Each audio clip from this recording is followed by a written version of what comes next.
यसु मसीह में आपको सलाम। मेरे अजीज़ों, हमारी ज़रूरियात बहुत ज़्यादा हैं, पर हमारा ज़्यादातर ध्यान किस ज़रूरत पर है? हम जानते हैं, आप भी जानते हैं, मैं भी जानता हूँ, जो दुनियावी ज़रूरियात हैं हमारा ध्यान इन पर है। मैं ये नहीं कहता कि ये ज़रूरियात भी होनी चाहिए, ये पूरी होंगी, पर इनकी तरतीब है।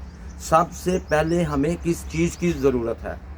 देखें, आपको सब्ज़ियों की ज़रूरत है, आपको फ्रूट की ज़रूरत है, आपको बाकी चीज़ों की ज़रूरत है।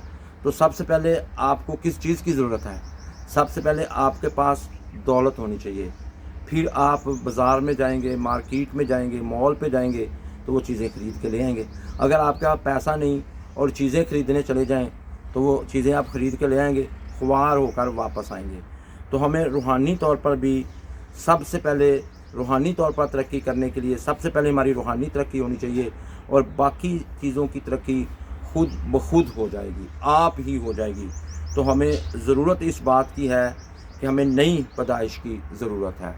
जैसे मैं आपको एक मिसाल देता हूँ कि जो सूरज है, जब हम सूरज की तरफ मुँह करके दौड़ लगाते हैं तो क्या होता है? हमारा साया हमारे आगे आगे होता है। जब हम सूरज की तरफ पीछा करते हैं, फिर दौड़ लगाते हैं, तो हमारा साया हमारे पीछे होता है। इसी तरह जो हमारी ज़रूरतें हैं वो हमारा साया है। जब आप अपने तौर पर खुदा सूरज है, यसु मसीह को आफ़ताब सदाकत कहा गया है, और जब आप सूरज की तरफ पीछा करेंगे और फिर आप दौड़ लगाएंगे, तो आपका साया आपके आगे होगा और आप उसे कभी भी पकड़ नहीं सकते। जब आप सूरज की तरफ मुँह करेंगे तो आपका साया आपके आगे होगा, फिर आप दौड़ेंगे और वो जो है उसे आराम से इजीली आपके सामने सारी चीज़ें हैं, आप उनको पकड़ लेंगे। इसलिए मेरे अजीज़ों, आप चीज़ों के पीछे ना भागें, आप यसु के पीछे आएँ, तो चीज़ें खुद ब खुद आपके पीछे आएंगी। जिस तरह के लिखा है कि पहले मेरी बादशाही और रास्तबाजी की तलाश करो, तो ये सब चीज़ें तुम्हें मिल जाएंगी। और जिस तरह उसने कवाली गए दुनिया की चीज़ें तो झूंगे तुम झूंगे चीज़ां मिलनगियाँ, पर कब मिलेंगी? जब आसमान की बादशाही और उसकी रास्तबाजी को तलाश करोगे, आपका मुंह उसकी तरफ होगा, और फिर ये चीज़ें जो हैं आपके पीछे पीछे भागेंगी। आप आगे भागेंगे और चीज़ें आपके पीछे साए की तरह आपके पीछे आएंगी। जैसे सूरज की तरफ मुँह करते हैं तो साया हमारे पीछे होता है, आप आगे भागेंगे, चीज़ें पीछे भागेंगी। जब आप उसकी तरफ पीछे करेंगे, साया आपके आगे होगा, और आप अपने साए को सारा दिन दौड़ते रहें, आप कभी नहीं पकड़ पाएंगे, वो आपके आगे आगे होगा। इसलिए मेरे अजीज़ों, आज ही अपनी ज़िंदगी को तब्दील करें। सबसे पहले जो आपको ज़रूरत है वो नई पैदाइश की ज़रूरत है, और जैसे सबसे पहले चीज़ें ख़रीदने के लिए पैसे की ज़रूरत है।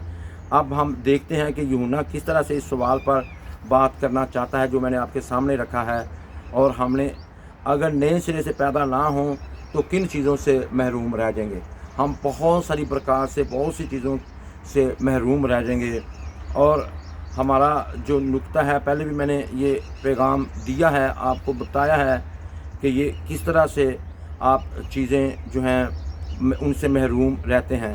हमारी मुस्तकबिल की कामलियत के लिए ज़रूरी शर्त और ज़मानत है, ये हम इसे ऐसे देखें जैसे यसु ने इसे देखा। मैं तुझसे सच कहता हूँ कि जब तक कोई नए सिरे से पैदा ना हो, वो खुदा की बादशाही को देख नहीं सकता। उसमें जाना तो दूर की बात है, लेकिन अगर आप नए सिरे से पैदा हो चुके हैं तो खुदा की बादशाही को देखेंगे।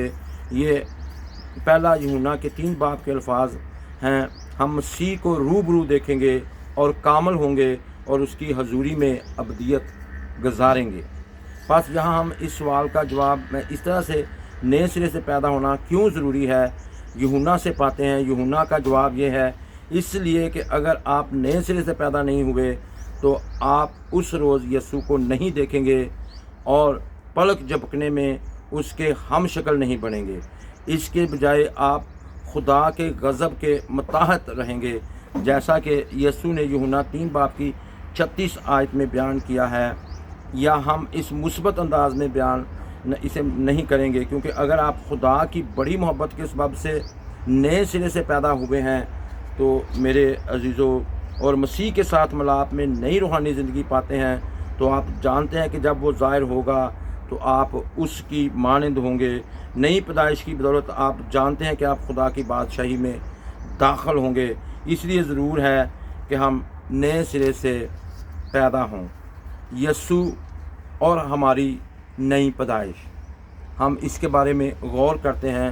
اب ہم اس قابل ہو گئے ہیں کہ دوسرے سوال کے بارے میں جو میں نے آپ کے سامنے رکھا تھا جواب دے سکیں۔ یسوع کی پیدائش اور ہماری نئی پیدائش کے درمیان کیا رشتہ ہے؟ یسوع کے تجسم اور ہماری نئی انسانیت کے درمیان کا رشتہ۔ کیا خدا دنیا میں اپنے بیٹے کو بھیجے بغیر گناہ گار کو نئی پیدائش نہیں دے سکتا تھا؟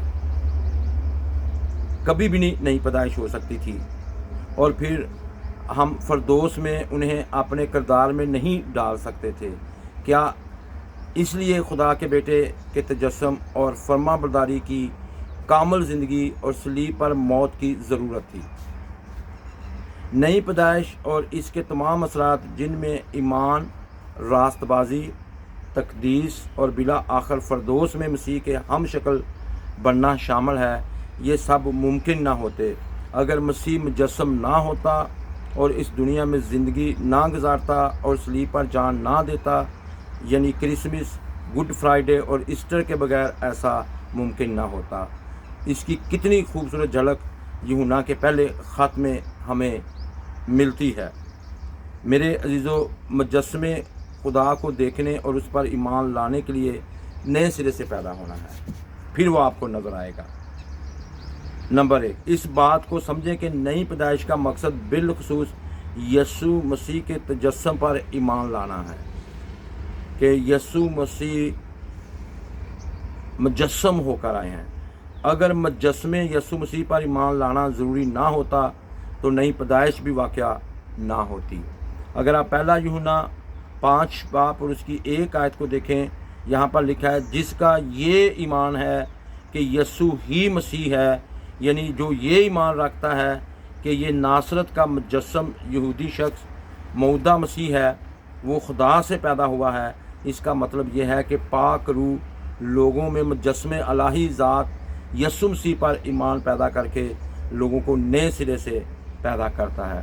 اس کے لیے دیکھیے پہلا یوحنا 4 باب 2-3 ہے، یہی ہے نئی پیدائش کا مقصد، اور یسوع مسیح میں ایمان اس بات کا پہلا ثبوت ہے کہ نئی پیدائش واقعہ ہو یا نئی پیدائش واقعہ ہو چکی ہے۔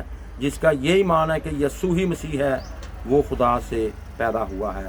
ایمان اس بات کا نشان ہے کہ نئی پیدائش واقعہ ہو چکی ہے۔